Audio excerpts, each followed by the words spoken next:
పాశమైలారం సిగాచి ప్రమాదంపై అధికారులు కీలక ప్రకటన చేశారు.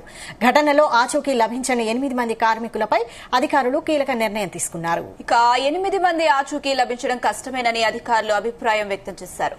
రాహుల్, శివాజీ, వెంకటేష్, విజయ్, అఖిలేష్, జస్టిన్, రవి, ఇర్ఫాన్ ప్రమాద సమయంలో కాలి బూడిదై ఉంటారని అనుమానం వ్యక్తం చేశారు.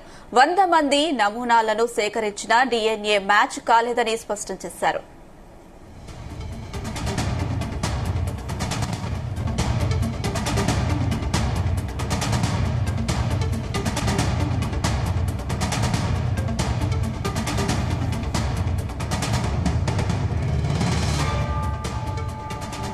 పాశమైలారం సిగాచి ప్రమాదంపై అధికారులు కీలక ప్రకటన చేశారు. ఘటనలో ఆచూకీ లభించని 8 మంది కార్మికులపై అధికారులు కీలక నిర్ణయం తీసుకున్నారు. ఇక 8 మంది ఆచూకీ లభించడం కష్టమేనని అధికారులు అభిప్రాయం వ్యక్తం చేశారు. రాహుల్, శివాజీ, వెంకటేష్, విజయ్, అఖిలేష్, జస్టిన్, రవి, ఇర్ఫాన్ ప్రమాద సమయంలో కాలి బూడిదై ఉంటారని అనుమానం వ్యక్తం చేశారు. 100 మంది నమూనాలను సేకరించిన డీఎన్ఏ మ్యాచ్ కాలేదని స్పష్టం చేశారు. ఇదే అంశం సంబంధించి మరిన్ని అప్డేట్స్ మా ప్రతినిధి నగేష్ అందిస్తారు. నగేష్, రంగారెడ్డి జిల్లా పాశమైలారం సిగాచి ఘటనకు సంబంధించి మరో అప్డేట్ వచ్చింది. ముఖ్యంగా గత కొన్ని రోజులుగా 8 మంది మృతదేహాలు లభ్యం కాకపోవడం అనేది కొంత ఆ బాధిత కుటుంబాలకు ఆందోళన కలిగించే అంశంగా చెప్పుకోవచ్చు. అయితే ఈ రోజు అధికారులు ఒక క్లారిటీకి వచ్చినట్టు తెలిసింది. ఆ 8 మంది మృతదేహాలు లభించకపోవడం, ఆ వారం రోజులుగా ఏదైతే అక్కడ ఆచూకీ కోసం వెతుకుతున్న ఏ చిన్న ఆధారం కూడా లభించకపోవడం, 100కు పైగా డిఎన్ఏ పరీక్షల్లో కూడా వాళ్ళకి సంబంధించిన శాంపిల్స్ మ్యాచ్ కాకపోవడంతో అధికారులు ఒక నిర్ణయానికి వచ్చారు.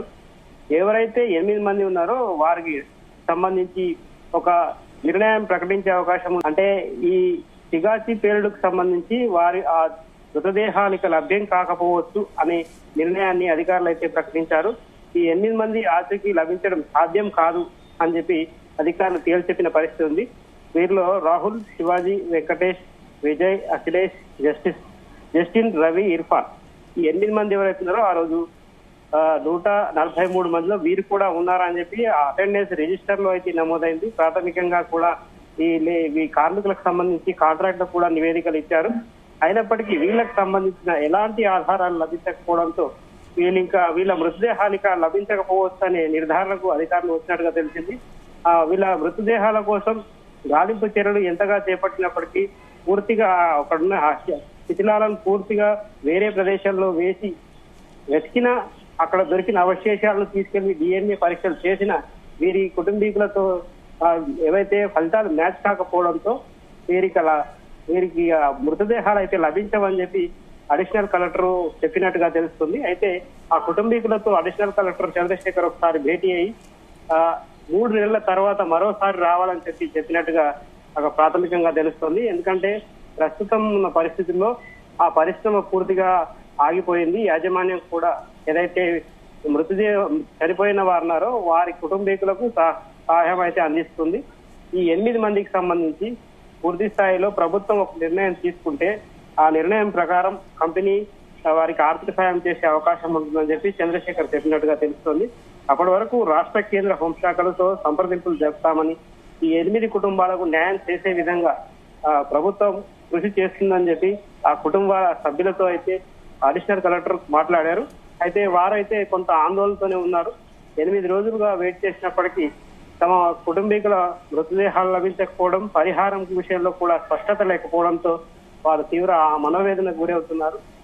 అయితే డిఎన్ఏ పరీక్షలకు సంబంధించి కూడా ఈ 8 మంది కుటుంబీకుల డిఎన్ఏలు ఏవైతే అవశేషాలు లభించాయో 100కు పైగా, ఆ అవశేషాలతో కూడా మ్యాచ్ కాకపోవడం అనేది ఒక సందిగ్ధతకు కారణమైందని చెప్పుకోవచ్చు. సిగాచి పరిశ్రమలో గత నెల అంటే జూన్ 30వ తేదీన పేలుడు జరిగింది. ఆ పేలుడు జరిగిన సందర్భంలో 143 మంది కార్మికులు అటెండ్ అయ్యారని చెప్తున్నారు.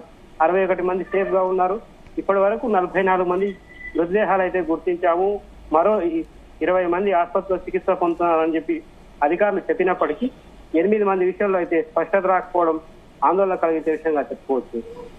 అయితే నగేష్ 8 మంది ఆచూకీ అయితే దొరకలేదు, దొరికే అవకాశం కూడా లేదు అంటూ అధికారులు చేసిన ప్రకటనకు సంబంధించి ఆ 8 మంది సంబంధించి కుటుంబ సభ్యులు ఏమంటున్నారో, అంటే ఈ ఘటన జరిగిన సమయం నుండి కూడా అక్కడే వారి కుటుంబ సభ్యులు ఘటనా స్థలంలో పడిగాపులు కాస్తున్నారు. మరి వారి పరిస్థితి ఏంటి? అయితే 8 మందికి సంబంధించిన కుటుంబీకులు, బంధువులు గత వారం రోజులుగా సిగాచి పరిశ్రమ సమీపంలో ఉన్న ఐలా భవన్ లోనే ఉంటున్నారు. వారి కుటుంబ సభ్యులకు సంబంధించిన మృతదేహాలు లభిస్తే ఆ మృతదేహాలను తీసుకువెళ్లి అంత్యక్రియలు నిర్వహించాలని చెప్పి వారు భావించారు. నిన్న కూడా అడిషనల్ కలెక్టర్ తో ఇదే విషయాన్ని వాళ్ళు మాట్లాడారు. మా కుటుంబీకులకు సంబంధించి చిన్న అవశేషం లభించిన అంత్యక్రియలు నిర్వహిస్తాం, వారి ఆత్మ శాంతిస్తుంది అలాగైతే అని చెప్పి వాళ్ళు చెప్పడం జరిగింది. దీంతోనే అడిషనల్ కలెక్టర్ కావచ్చు ప్రభుత్వానికి ఒక నివేదిక అయితే ఇచ్చారు. పూర్తి స్థాయిలో ఈ అన్వేషణ అయితే అయిపోయింది. ఇప్పటి వరకు గాలింపు చర్యలు కావచ్చు, శిథిలాల కింద ఉన్న అవశేషాలను గుర్తించడం పూర్తి స్థాయిలో అయిపోయింది. కాబట్టి ఇంకా ఎలాంటి చర్యలు చేపట్టినప్పటికీ ఈ 8 మందికి సంబంధించి ఎలాంటి ఆధారాలు లభించకపోవచ్చు అని చెప్పి అధికారులు ఒక నిర్ధారణకు వచ్చిన తర్వాతే ప్రభుత్వానికి కూడా నివేదిక అందించినట్టు తెలిసింది.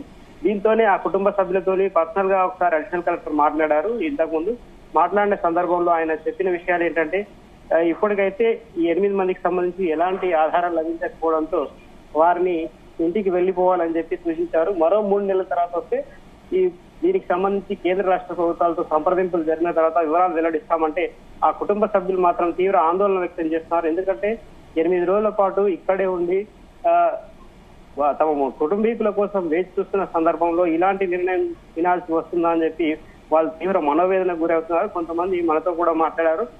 వాళ్ళు చెప్తున్నది ఏంటంటే, ఈ అవశేషాల ఏదైతే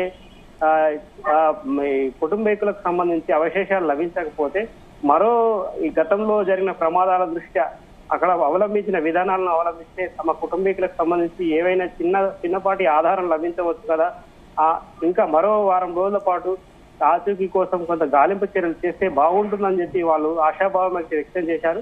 కానీ ప్రభుత్వం అందుకు సన్నద్ధంగా లేనట్టుగా తెలుస్తుంది. ఎందుకంటే పరిశ్రమ యాజమాన్యంతో కూడా ఇప్పటికే ఈ విషయంతో మాట్లాడే తర్వాత పూర్తి స్థాయిలో అక్కడ ఉన్న అవశేషాలను తొలగించి వేరే ఖాళీ ప్రదేశాల్లో వేసి అక్కడ దొరికిన ఆధారాల ప్రకారం DNA పరీక్షలు చేసినప్పటికీ ఈ 8 మందికి సంబంధించి ఎలాంటి ఆధారాలు లభించకపోవడం, DNA కూడా మ్యాచ్ కాకపోవడం అనేది ప్రభుత్వ నిర్ణయానికి కారణంగా తెలుస్తుంది. దీంతో కుటుంబ సభ్యులు అయితే తీవ్ర ఆందోళన వ్యక్తం చేస్తున్నారు.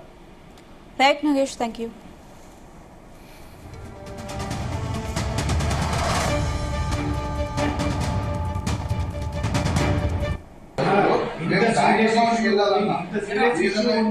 ఇంట్లో ఉన్నప్పుడే వీళ్ళు ఆడికి వచ్చి వారం 10 రోజులు 15 రోజులు 12 రోజులు ఇంతవరకు వెయిట్ చేసారు. మళ్ళీ వీళ్ళు ఇక్కడ నుంచి పోయి మేము అంటే అది 3 నెలలు కాదు 3 సంవత్సరాలు చేసి పెట్టారు.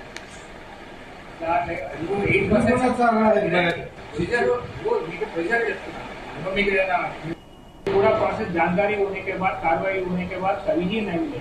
कानून के तरफ से क्या है बोल तो 7 साल तक अगर वो बंदा जो आदमी अभी नहीं मिला तभी हम डेथ डिक्लेयर कर सकते. ये अभी कानून में है. अगर 7 साल तो हम वेट नहीं कर सकते जी. तो उसका प्रोसेस क्या है, उसके लिए हम लोग जो है गवर्नमेंट के लिख के फिर मिनिस्ट्री ऑफ होम अफेयर्स से फिर वापस सरकार को डेथ डिक्लेयर करने में कंप्लीट. सो वैसे करना है. तो अभी वो अभी टाइम लगेगा. ठीक है. तो अभी आपको जाने के लिए और आपको अभी और आगे बढ़ने के लिए आपके फैमिली मेंबर्स को बताने के लिए तो अभी जो मिसिंग के तरफ से हम लोग अभी खोज है मिले तो लाएंगे बोल के हम कह सकते हैं. अभी आपको ऑफिशियली DSP साहब और RDO साहब और कल बात भी किए होंगे आपसे, तो अभी मिलने का चांसेस नहीं है. तो बट ऑफिशियली हम लोग डिक्लेयर भी नहीं कर सकते आज के तारीख. तो हम क्या कर सकते हैं, कंपनी के तरफ से जो भी आश्वासन है, सरकार का जो भी आश्वासन है उसका हम थोड़ा फैमिली मेंबर्स को आपके बोल के थोड़ा फैमिली मेंबर्स को आपको थोड़ा एग्जीवेश का जो भी है उसमें थोड़ा कॉम्पोनेंट्स दे के आपको घर भिजवा दें. उसके बाद में जब भी उसका ये प्रोसीजर पूरा कंप्लीट होने के बाद ये DNA से आपको पूरा आने के बाद जब भी हम फाइनल करेंगे तो उसके बाद में फिर वापस आपको बुलाएंगे बाकी प्रोसेस कंप्लीट करने के. तो अभी यहाँ पे रुकने में अभी कोई पॉइंट नहीं है. कल तक मैं भी बोल रहा था कि आप वेट करना है, नहीं हम क्या कर सकते हैं बोल के आपसे कह रहे थे, मगर आज वैसा नहीं है। आज ఇంత సీరియస్ ఇష్యూ ఉంది, ఇట్లున్నప్పుడే వీళ్ళు ఆర్కే వచ్చి వారం